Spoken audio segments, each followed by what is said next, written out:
Hello everyone. I know right now I'm not my traditional environment, my home. I'm in Vernon right now. I'm on vacation, but about a week ago, directly today because it's Sunday, um, September 3rd, I believe. Yes, it's about whatever the day. It's like the beginning of September. Um, so about a week ago, I got to see Lucky Logan, and unfortunately, I haven't gone around to making my review for that movie. So I'm doing it now, and later on this week I'll be recapping my favorite and my least favorite of the summer. So that'll be later on this week. But for now, I'm talking about my own personal review of Lucky Logan, which I saw about a week ago back home. So, what's the movie about? The movie of Lucky Logan is about these two brothers, um, uh, of both Jimmy and Clyde Logan, who are brothers in this film, played by Channing Tatum and Adam Driver. Channing Tatum plays uh, Jimmy, and Adam Driver plays Clyde, and and their sister Melon, and they team up with Daniel Craig's character. I forgot his name.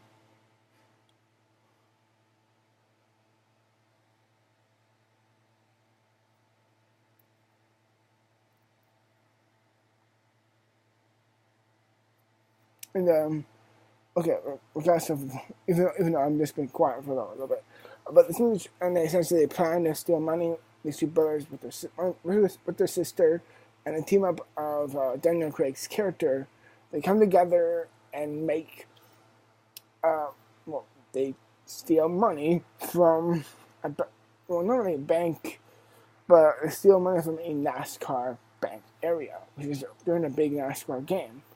I'm gonna take off my glasses because I look like an idiot. Um, so yeah, alright. If you want to understand my overall thoughts on the movie as a whole, here it is. I thought this movie was relatively good. And I thought it was overall good.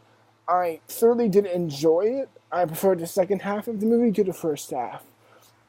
Like, I understand with any other film, you need to establish what's at stakes here, their personal connection, why they're doing this, to understand their motives, and to get a certain sense of sympathy towards them, even though they're doing criminal acts, essentially.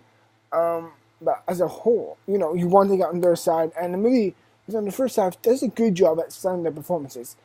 Channing Tatum and Adam Driver are great. They have great chemistry, and they are really, really great in this movie, and so is everyone else. Um, Seth MacFarlane plays one of the NASCAR drivers, which has a pivotal role in the movie as it goes along. You will see near the end. No big spoilers. It's a really good performance by him. I almost didn't recognize him at first. I'm like, oh my god, that's Seth MacFarlane. I thought it was great. It's great seeing Katie Holmes again in the movie. I haven't seen her since an Adam Sandler film. Who the hell knows? But I thought the cast was really great. But for me, there was one standout. One person who, in my opinion, stole the movie and who remains one of my favorite movie characters all year. And that is easily Daniel Craig's character. He is awesome. My big problem with this movie does really much, for me at least, remain in the first act. The first act is okay, but a lot of the side characters are kind of stupid or dumb or kind of forgettable as a whole, as an overall whole. Like, the character Jimmy, played by Channing Tatum, is like, you can tell, like, there's a certain sense story there of, like, he's no longer married to his wife, and that he's just seeing his daughter at times, and I'm like, yeah, sure, alright. His daughter's going to a beauty pageant, okay, sure. The stuff with a new husband, and I'm like, okay. And there's so much more, and I'm like, okay, what's this building up towards? And there's amount to nothing. And honestly, I just didn't care. I didn't like. Okay, they were fine characters. They did good. They had great performances. But by the end, for me, I'm just like, it was slow, and really for me, it just kind of felt boring, and by a certain point, I just told myself, I don't give a shit. I really just don't care. Um, so yeah, that's my biggest problem with the movie. And really, the pacing and the side characters for me in the beginning were just kind of cannon butter. And it just helps you develop towards the characters a little bit more. The second half is legitimately great. It's when everything shifts into gear, no pun intended, and really comes together and catalysts forward in a great way. Also, something happens at the end that I didn't realize, because it says the story has to do with these two brothers and their sister. Not to give away too much, but at a certain point, you see what happens near the end from the sister's perspective, and that's why I think the movie kind of does a Lion King 1.5. Now, if you don't know what Lion King 1.5 is, it's essentially the perspective of the first Lion King from Timon and Pumbaa's perspective. And I like what this movie did by the end. And I'm like, okay, that really gave me so much more, I would say, connection and understanding from her perspective and seeing her role and how it's woven very, very smartly within the storyline.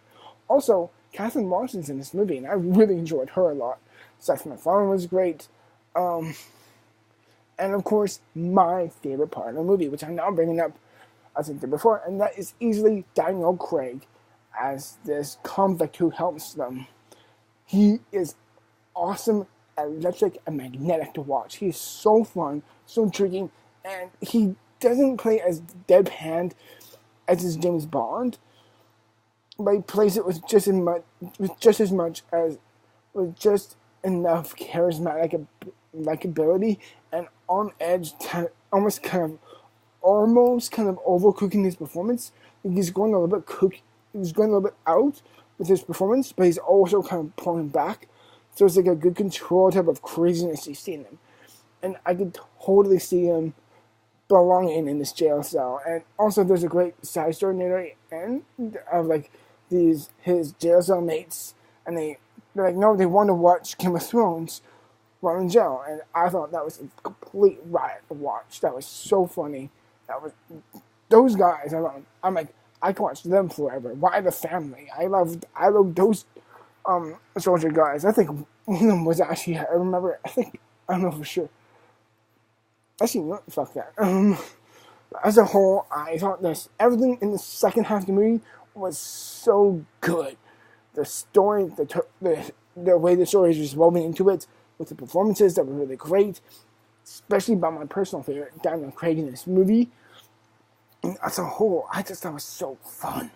The second half of the movie was, I'm like, yes, everything happens.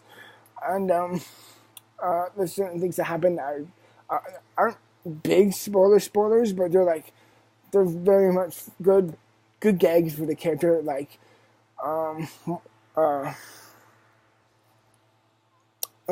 Channing, I think it's not Channing Tatum. It was Aaron Jarvis' character who was like, I think they were both veterans. I think they were both soldiers. And one of them has a limp, and the other one has like a stubbed arm, classic arm thing on them, and they kind of get stuck into this big vacuum thing. Great jokes like that I thought worked very, very well in my opinion.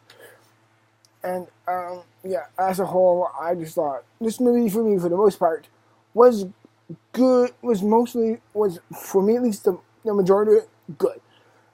My big drawback on it is very slow, boring, and very forgettable side characters, and the overall build-up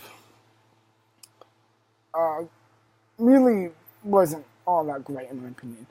Does it deserve like a 90% Rotten Tomatoes?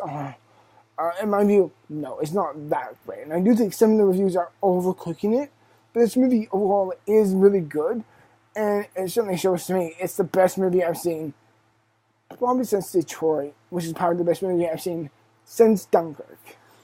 So yeah, it seems like my reviews for my year are kind of slowly going down. This and Detroit are like the only good movies I've seen in August. That's really kind of it for me. But overall, like you, Logan, I really enjoyed for the most part. I really didn't like the first half, to be very honest, but it built up towards a good second half, which not only did I enjoy it a lot, but appreciated, and so much more of a respectable angle, and so much more energetic and fun. Especially those NASCAR scenes. Seriously, Steven Soidengberg is a great filmmaker. He's a great filmmaker. Ocean's 11 is one of the best heist films I've ever seen. And really, just overall, Logan was really good. I don't think it's great as everyone else is making it out to be, but I really did enjoy it. I'm going to give Lucky Logan the exact same rating as... Actually, I'm going to give it a slight higher of Detroit. And I'm going to give this movie an 85%. And I really do hope you enjoyed my review for this movie as a whole. And as always, thank you very much for watching. And I'll see you in the future for more videos as always. As I said in the beginning of this video, later on this week, when I'm back home, I'll be doing my highlights, my favorites of the year. So, yeah, thank you very much. I mean, no, my highlights, my favorites, at least for the summer, as I've been doing for the last few years on my channel.